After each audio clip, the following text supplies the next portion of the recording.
अब BA, BCom, BSc और MA, MCom करें विश्व की सबसे बड़ी यूनिवर्सिटी इग्नू से। सॉल्ड असाइनमेंट और गाइड बुक्स प्राप्त करें। संपर्क करें Mahakal computers, DAV college gate के सामने, सिवान।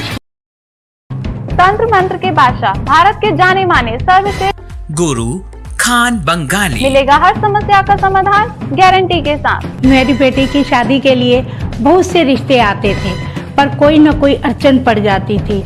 इसी वजह से मेरा पूरा परिवार बहुत परेशान था। बाबा जी की दुआओं से आज मेरी बेटी एक बड़े घर की बहू बनी। भटको चाहे जहां, काम होगा सिर्फ यहाँ। गृह कलेश, कर्ज मुक्ति, प्रेम विवाह, जादू टोना, पति पत्नी में अनबन, सौतन या दुश्मन से छुटकारा, विदेश यात्रा में रुकावट, फिल्मों में प्रवेश और कोर्ट कचहरी जैसी समस्याओं का समाधान। गुरु खान बंगाली, घर बैठे पाएं समाधान।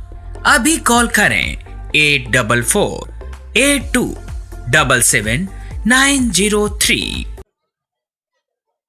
जीरादेई से भाकपा माले के विधायक अमरजीत कुशवाहा जी हमारे साथ मौजूद हैं। ये पहुंचे हुए हैं मौलाना मजरुल हक साहब की जयंती के मौके पे। इनका क्या कुछ कहना है? सर, क्या कहना चाहिए? आज मौलाना मजरुल हक साहब का 155वीं जयंती पर मैं सबसे पहले उस महान शख्सियत को मैं नमन करता हूं और आज़ादी के संघर्ष में उनका जो बड़ा योगदान रहा, और सबसे बड़ी बात अंग्रेज़ों के खिलाफ़ लोहा लेने का तो था ही, साथ ही साथ अंग्रेज़ों ने जो साजिश करके और उस समय भी समाज की विध्वंसकारी ताकतों द्वारा अंग्रेज़ों के खिलाफ़ लड़ाई में सांप्रदायिक उन्माद भड़काने की जो कोशिश हो रही थी, मौलाना साहब ने उसका मुकाबला करते हुए सामाजिक एकता को कायम करने का काम किया। कौमी एकता को बनाते हुए अंग्रेज़ों के खिलाफ़ लोहा लिया। 1866 में उनकी जन्म पटना में हुई, लेकिन पटना से आ करके 1900 ईस्वी में यहाँ सिवान में वो रहने लगे। यहीं उन्होंने अपना आशियाना बनाया और इस सिवान से ही खड़ा होकर के आज़ादी की लड़ाई का नेतृत्व किया। तो ये सिवान के लोगों के लिए भी सबसे गर्व की बात है। हमारे यहाँ दो महान शख्सियत हैं, डॉक्टर राजेंद्र प्रसाद जो ऐसी सिवान के धरती के जन्मे हुए थे, और मौलाना मजरुल हक साहब। तो ये दोनों लोग जब भी सिवान में हम आज़ादी की बात करते हैं, दोनों नाम आती हैं। लेकिन इसके साथ ही साथ हम देखते हैं कि और कई बड़े बड़े योद्धा जो आज़ादी के लड़ाई में 42 के आंदोलन में अपनी शहादत दिए हैं, अपनी कुर्बानी दी हैं, वो गुमनाम हो गए हैं।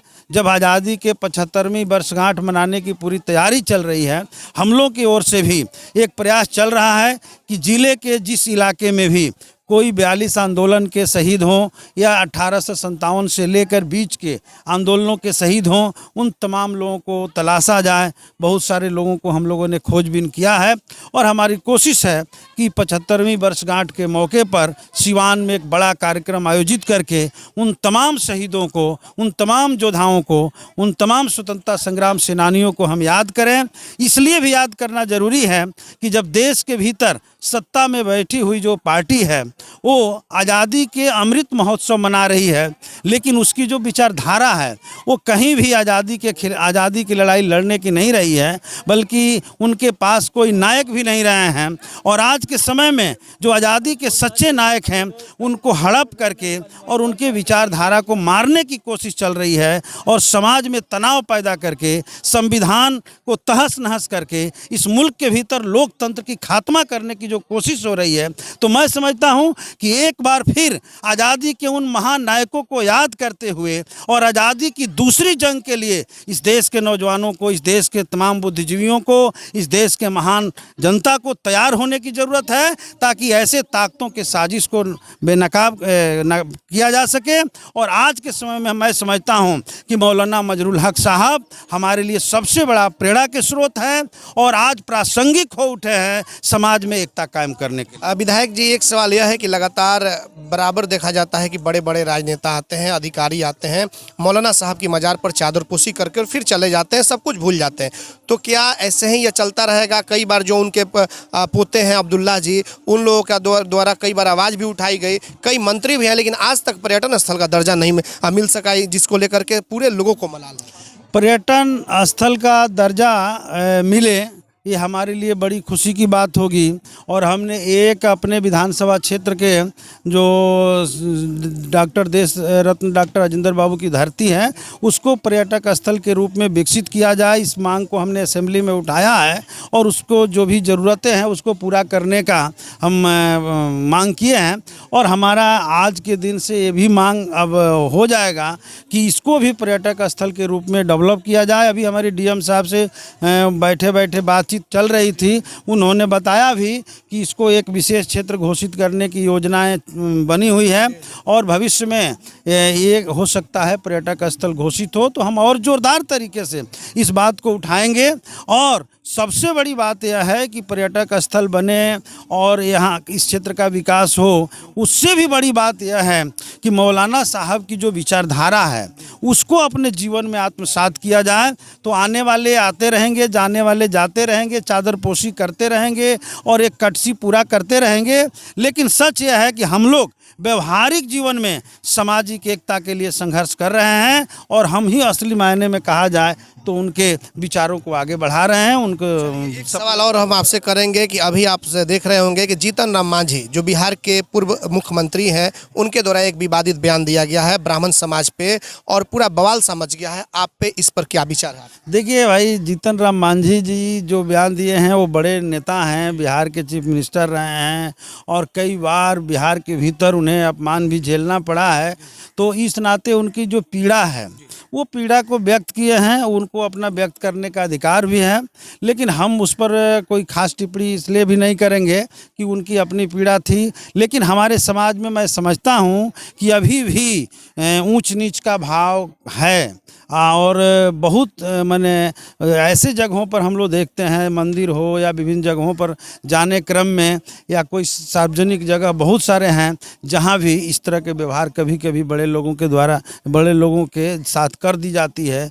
तो ये दुखद है। जब समाज बहुत आगे जा चुका है तो इस समय में इन सारे विचारों का तो खात्मा होनी ही चाहिए। सब लोग बराबर है, सबको बराबर अधिकार है। ऊंच नीच का हमारा संविधान भी बात करने का हक नहीं देता है, किसी को अधिकार नहीं देता है। तो इस नाते किसी के साथ अगर ऐसा व्यवहार होगा तो हो सकता है अपना पीड़ा व्यक्त की हो, उस पर मेरा वजह। बयान दिए हैं क्या आपका व्यक्तिगत विचार क्या है, वो सही है या गलत है? उनके बयान आज तो मैंने नहीं देख पाया है, क्या बयान है। ब्राह्मण समाज को अमर्यादित भाषा, हरामी और न जाने क्या कुछ उन्होंने कहा। इस तरह के अमर्यादित बयान किसी भी बड़े नेता को, किसी भी उतने बड़े ओहदे पर रहने वाले लोगों को नहीं देना चाहिए। लेकिन अब उनकी क्या बात है वही बता पाएंगे। कई लोग उन पर कार्रवाई की भी मांग कर रहे हैं। ठीक है, हम तो अभी पूरे चीज़ों को समझेंगे तब इस बात को कहेंगे। चलिए, आपने देखा है कि विधायक अमरजीत कुशवाहा जी थे, इनसे बातचीत हुई है। आगे देखना होगा कि बिहार की जो सियासत है वो किस करवट लेती है और क्या आशियाने को पर्यटन स्थल का दर्जा मिल पाता है या नहीं, यह तो खैर आने वाला वक्त ही बताएगा। हमारे सहयोगी आशीष कुमार गोलू के साथ चंदन कुमार, ATN लाइव, सिवान। अगर आप चर्म रोग, गुप्त रोग या यौन रोग से परेशान हैं और बार बार डॉक्टर बदलने के बाद भी इस बीमारी से छुटकारा नहीं हो पा रहा है, तो समुचित व अस्थायी इलाज के लिए डॉक्टर सृष्टि सिन्हा से मिलिए, जो सिवान जिले की एकमात्र प्रसिद्ध महिला चर्म रोग, गुप्त रोग एवं यौन रोग चिकित्सक है। यहाँ आंखों के नीचे कालापन एवं सूजन, कुष्ठ रोग, बाल गिरना, सफेद दाग, पिंपल्स, दाग धब्बे, लेजर सेवा, अनचाहे बाल एवं तिल निकालने, गालों के गड्ढे भरना, छाल रोग एवं अन्य चर्म रोग, गुप्त रोग व यौन रोग का इलाज किया जाता है। हमारा पता है डॉक्टर AK सिन्हा के समीप फतेहपुर दुर्गा मंदिर, hospital road, Siwan. Mobile number है 8406890365। सिवान में खुल गया है ग्रोसरी की दुनिया का एकमात्र brand V Mart, the grocery hypermarket, जहां एक ही छत के नीचे मिल रहे हैं सब कुछ और बाजारों की अपेक्षा बिल्कुल सस्ते दरों पर। तो अब देर किस बात की, आज ही चले और जमकर खरीदारी करें। वी मार्ट, महादेवा रोड।